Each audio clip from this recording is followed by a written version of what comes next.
Hello विद्यार्थी मित्रों, नमस्कार। धोरण 9 विज्ञान में आपનું સ્વાગત છે। વિદ્યાર્થી મિત્રો, ચેપ્ટર નંબર 6 પેશીઓ વિષયનો આજે અભ્યાસ કરવાના છીએ। અગાઉના પ્રકરણમાં આપણે એટલે કે ચેપ્ટર નંબર 5 કોષો વિશેનો અભ્યાસ કર્યો હતો બાયોલોજીમાં। હવે આપણે પેશી વિશેનો અભ્યાસ કરીએ। સમાન રચના કાર્ય ધરાવતા કોષોના સમૂહને આપણે શું કહીએ છીએ? પેશી કહીએ છીએ। બધા જ સજીવો કોષોના બનેલા છે। એક કોષી સજીવોમાં એક જ કોષ પાયાના બધા કાર્યો કરે છે। ઉદાહરણ તરીકે અમીબામાં એક જ કોષ દ્વારા હલનચલન, ખોરાકનું અંતઃગ્રહણ અને વાયુઓનું વિનિમય અને ઉત્સર્જન જેવા કાર્યો થાય છે। તમે જાણો છો, એક જ કોષ હોય તો બધા કાર્યો તે કોષને જ કરવાના રહે છે। પરંતુ જો બહુકોષીય સજીવો હોય, જેમ કે આપણે, તો કોષોમાં લાખોની સંખ્યામાં હોય, જેમાં મોટાભાગના કોષો વિશિષ્ટ પ્રકારના જૂજ કાર્યો કરવા માટે સક્ષમ હોય, અમુક જ કાર્યો કરવા માટે સક્ષમ હોય। પ્રત્યેક વિશિષ્ટ કાર્ય કોષના વિભિન્ન સમૂહ દ્વારા થાય। કોષોના આ સમૂહ વિશિષ્ટ કાર્યોને સચોટ રીતે પૂર્ણ કરવા સક્ષમ હોય।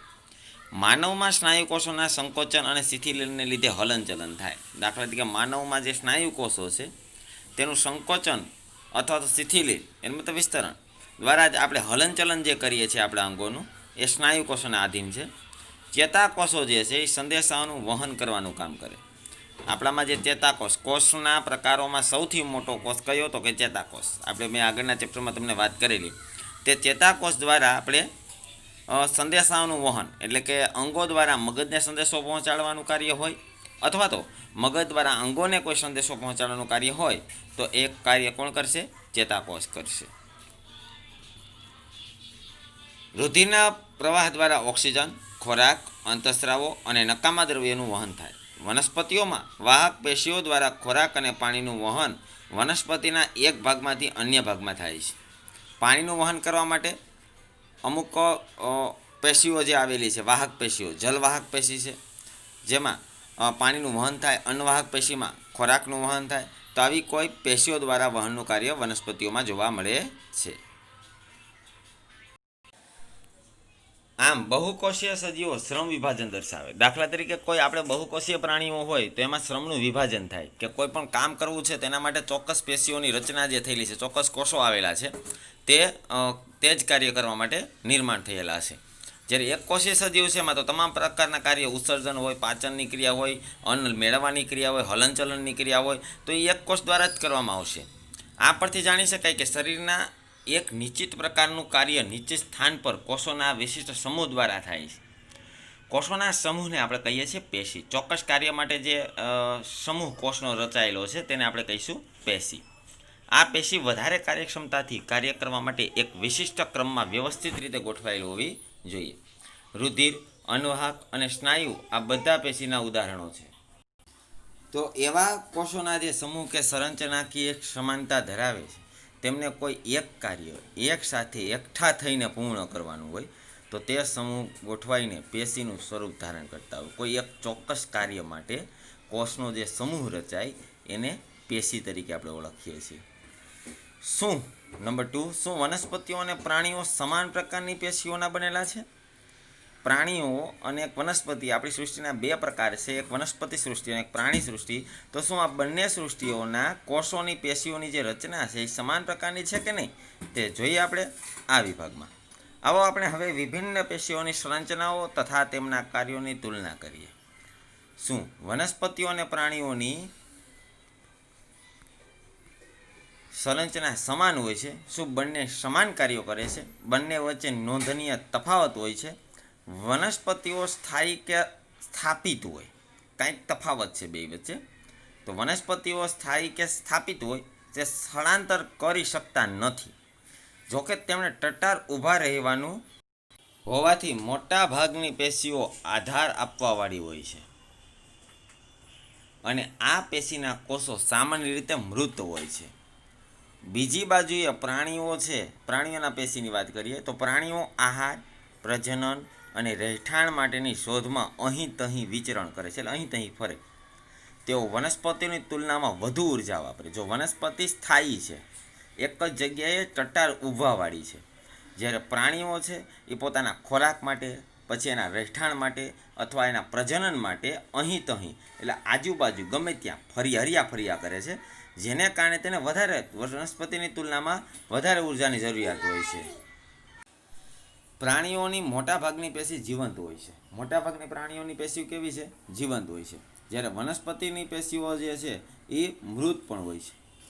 પ્રાણીઓ અને વનસ્પતિની વચ્ચે વૃદ્ધિને અનુલક્ષીને એક અન્ય તફાવત છે વિદ્યાર્થી મિત્રો. બેના તફાવતની વાત કરીએ તો એક અન્ય તફાવત કે વનસ્પતિની વૃદ્ધિ કેટલાક પ્રદેશો કે ક્ષેત્ર સુધી સીમિત રહે. અમુક પ્રદેશો કે ક્ષેત્ર સુધી અમુક એની વૃદ્ધિ જે છે એના કદમાં વધારો જે થાય એ સીમિત, જ્યારે પ્રાણીઓમાં આવું હોતું નથી. વનસ્પતિઓમાં કેટલાક પેશીઓ જીવન પર્યંત વિભાજન પામતી રહે. આ પેશીઓ કેટલાક વિસ્તારો સુધી સીમિત હોય. પેશીઓની વિભાજન ક્ષમતાને આધારે વિવિધ વનસ્પતિ પેશીઓને વર્ગીકૃત કરાય છે. જેમ કે વૃદ્ધિ પામતી તો એનું વર્ધનશીલ પેશી તરીકે ઓળખવામાં આવે, અને સ્થાયી પેશી પ્રાણીઓમાં કોષીય વૃદ્ધિ માટે મોટે ભાગે એકરૂપ કે સમાન જ હોય. આથી પ્રાણીઓમાં વર્ધમાન અને અવર્ધમાન પ્રદેશો જેવી કોઈ સીમારેખા હોતી નથી. પ્રાણીઓમાં વર્ધમાન પેશીઓ જેવી કે અવર્ધમાન જેવી પ્રદેશો કોઈ હોતા જ નથી. જટિલ વનસ્પતિની સરખામણીમાં જટિલ પ્રાણીઓના અંગો અને અંગતંત્રોની રચના વધારે વિશિષ્ટ તેમજ સીમિત હોય છે. આ પાયાનો તફાવત સજીવોના બે મહત્વપૂર્ણ સજીવ સમૂહો સૂચવે છે કે જેઓ ભિન્ન જીવન પદ્ધતિઓ દર્શાવે છે. ખાસ કરીને તેઓની ખોરાક ગ્રહણની પ્રક્રિયામાં તેમજ ઉપરાંત એક બાજુએ વનસ્પતિઓમાં કે જે એક જ સ્થાને સ્થાયી છે, જ્યારે બીજી તરફ પ્રાણીઓ પ્રચલન માટે અંગતંત્રોમાં વિકાસના હેતુસર વિભિન્ન પ્રકારનું અનુકૂલન ધરાવે છે. જે પોતાના પ્રચલન માટે એક અંગતંત્રમાં એક અનુકૂલન શોધવા માટેનું પ્રાણીઓની અંદર એક આ વિશેષ બાબત છે. જટિલ કે ઉચ્ચ કક્ષાના પ્રાણી જે છે અને વનસ્પતિના દેહના સંદર્ભમાં હવે આપણે પેશીઓની બાબતોએ વિસ્તૃત ચર્ચા કરીએ. તો વિદ્યાર્થી મિત્રો, હવે જોઈએ આપણે પહેલાં વનસ્પતિ પેશીઓનો અભ્યાસ કરીએ, ત્યાર પછીના વિભાગમાં આપણે પ્રાણી પેશીઓનો સ્ટેપ બાય સ્ટેપ અભ્યાસ કરીશું. તો વનસ્પતિઓ પેશીમાં પહેલી પેશી છે વર્ધનશીલ પેશી. વિદ્યાર્થી મિત્રો, વર્ધનશીલ પેશીની ચર્ચા કરીએ. વનસ્પતિઓમાં વૃદ્ધિ કેટલાક નિશ્ચિત વિસ્તારો કે પ્રદેશોમાં થાય. આવું વિભાજનશીલ પેશીના કારણે થાય. આ જે છે વિસ્તારો કે પ્રદેશોમાં થાય એનું રીઝન એ છે કે એમાં વિભાજનશીલ ની પેશી જોવા મળે. આ પેશીને આપણે વર્ધનશીલ પેશી તરીકે ઓળખીએ છીએ કે જેને કારણે તેનું અમુક ચોક્કસ વિસ્તારો કે પ્રદેશોમાં જ એનું વૃદ્ધિ થતી હોય છે. આ પેશી આવા પ્રદેશોમાં જ જોવા મળે છે. વર્ધનશીલ પેશી કયા ભાગમાં આવેલી છે તેના આધારે તેને અગ્રસ્થ વર્ધનશીલ પેશી, પાર્શ્વીય વર્ધનશીલ પેશી અને આંતરવિષ વર્ધનશીલ પેશીઓમાં વર્ગીકૃત કરવામાં આવેલી છે. વર્ધનશીલ પેશીઓના પ્રકાર છે અગ્રસ્થ, પાર્શ્વીય અને આંતરવિષ. વર્ધનશીલ પેશી દ્વારા નિર્માણ પામેલા નવા કોષો શરૂઆતમાં વર્ધનશીલ પેશી જેવા જ હોય છે, પરંતુ જેમ જેમ તે વૃદ્ધિ પામી અને પરિપક્વ બને તેમ તેના લક્ષણો ધીમે ધીમે પરિવર્તન પામે છે અને અન્ય પેશીના ઘટકના સ્વરૂપમાં વિભાજિત થતી જોવા મળે છે. અહીં જો વર્ધનશીલ પેશીના મુખ્ય 3 ભાગો છે. અગ્રસ્થ એટલે ટોચના ભાગે, આંતરવિષ એટલે મધ્યમ ભાગે અને પાર્શ્વીય એટલે નીચેના ભાગે જોવા મળે છે. હવે એમાં જોઈએ અગ્રસ્થ વર્ધનશીલ પેશી છે એ મૂળ તેમજ પ્રકાંડની વૃદ્ધિવાળા ભાગમાં જોવા મળે. મૂળ અને પ્રકાંડ તે લંબાઈની વૃદ્ધિ કરવાનું કામ કરે. પ્રકાંડની લંબાઈનો વધારો થાય એનું રીઝન છે અગ્રસ્થ વર્ધનશીલ પેશી. પ્રકાંડના પરિઘી વિસ્તાર એટલે એનું જે ક્ષેત્રફળ છે વિદ્યાર્થી મિત્રો, પરિઘી વિસ્તાર તેમજ મૂળના વૃદ્ધિ પાર્શ્વી વર્ધનશીલ પેશીને કારણે થાય. જે જાડાઈમાં વધારો થાય એનું રીઝન છે પાર્શ્વી વર્ધનશીલ પેશી. જ્યાં આંતરવિષ વર્ધનશીલ પેશી છે કેટલીક વનસ્પતિઓની ગાંઠની નજીક જોવા મળે. જે વનસ્પતિની ગાંઠ હોય તેમાં આંતરવિષ વર્ધનશીલ પેશી જોવા મળે. તો ત્રણેયના કાર્યો જે છે એ સમજી લેજો. અગ્રસ્થ વર્ધનશીલ પેશી છે એ પ્રકાંડના વૃદ્ધિવાળા ભાગમાં જોવા મળે, લંબાઈનો વધારો કરે છે. અને પરિઘીય જે વિસ્તાર છે એટલે કે જેનું ક્ષેત્રફળ છે, જે જાડાઈ છે પ્રકાંડની, એનું કામ કરે છે પાર્શ્વી વર્ધનશીલ પેશી. અને જે ગાંઠના ભાગમાં જે જોવા મળે તેનું નામ છે આંતરવિષ વર્ધનશીલ પેશી. આમ વનસ્પતિમાં વર્ધનશીલ પેશીના મુખ્ય આ 3 ભાગો અલગ અલગ કાર્યો કરવા માટે જોડાયેલા હોય છે. વર્ધનશીલ પેશીના કોષો ખૂબ જ સક્રિય હોય છે. તેમાં કોષ રસ વધારે ઘટ્ટ, પાતળી સેલ્યુલોઝ યુક્ત કોષ દિવાલ અને સ્પષ્ટ કોષ કેન્દ્ર ધરાવે છે. તેઓ રસધાની ધરાવતા નથી. શું આપણે વિચારી શકીએ કે તેઓ રસધાની કેમ ધરાવતા નથી? તેના માટે કોષો પર આધારિત પ્રકરણમાં ઉલ્લેખિત રસધાનીઓના કાર્યો વિશે જ્ઞાનનો આપણે ઉપયોગ કરીશું. નંબર 2, બીજા નંબરની પેશી છે વિદ્યાર્થી મિત્રો, સ્થાયી પેશી. જોઈએ આપણે હવે વનસ્પતિ પેશીઓનો બીજો ભાગ, સ્થાયી પેશી. વર્ધનશીલ પેશી દ્વારા નિર્માણ પામેલા કોષોનું શું થાય? જે કોષો ઉત્પન્ન થાય છે વર્ધનશીલ પેશીમાંથી, એ કોષો શું છે? તેઓ એક વિશિષ્ટ કાર્ય કરે છે અને વિભાજન પામવાની ક્ષમતા ગુમાવે છે. વિભાજન પામતા નથી, ત્યાર પછી જે વિભાજનની ક્ષમતા છે એ પામતા નથી. જે કોષો વિભાજન નથી પામતા તેને આપણે સ્થાયી પેશી તરીકે ઓળખીએ છીએ અને તેને પરિણામે સ્થાયી પેશીનું નિર્માણ થાય છે. આ પ્રકારે એક વિશિષ્ટ કાર્ય કરવા માટે સ્થાયી સ્વરૂપ આકાર પ્રાપ્ત કરવાની ક્રિયાને વિભેદીકરણ તરીકે ઓળખવામાં આવે છે.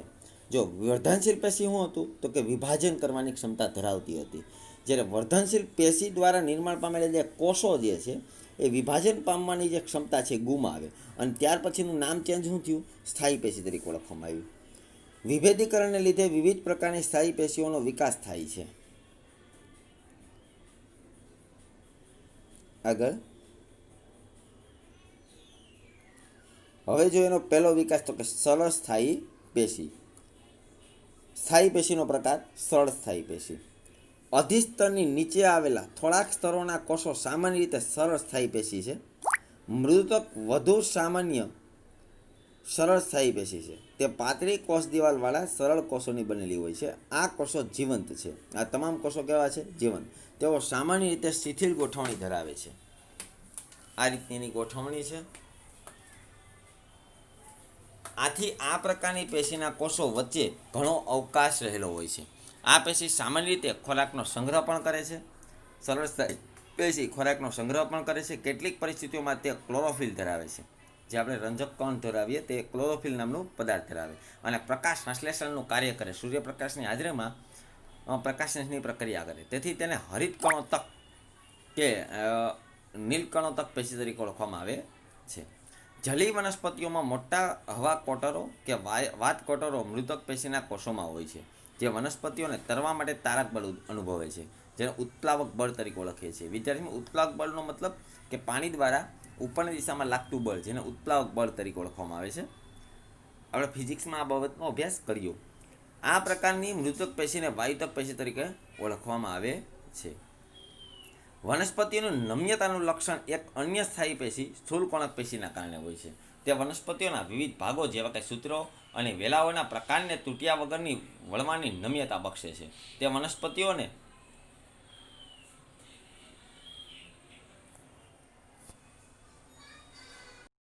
હજી પણ એક અન્ય પ્રકારની સ્થાયી પેશી દઢોતક પેશી છે. તે પેશી વનસ્પતિઓને દઢતા તેમજ મજબૂતાઈ આપે છે.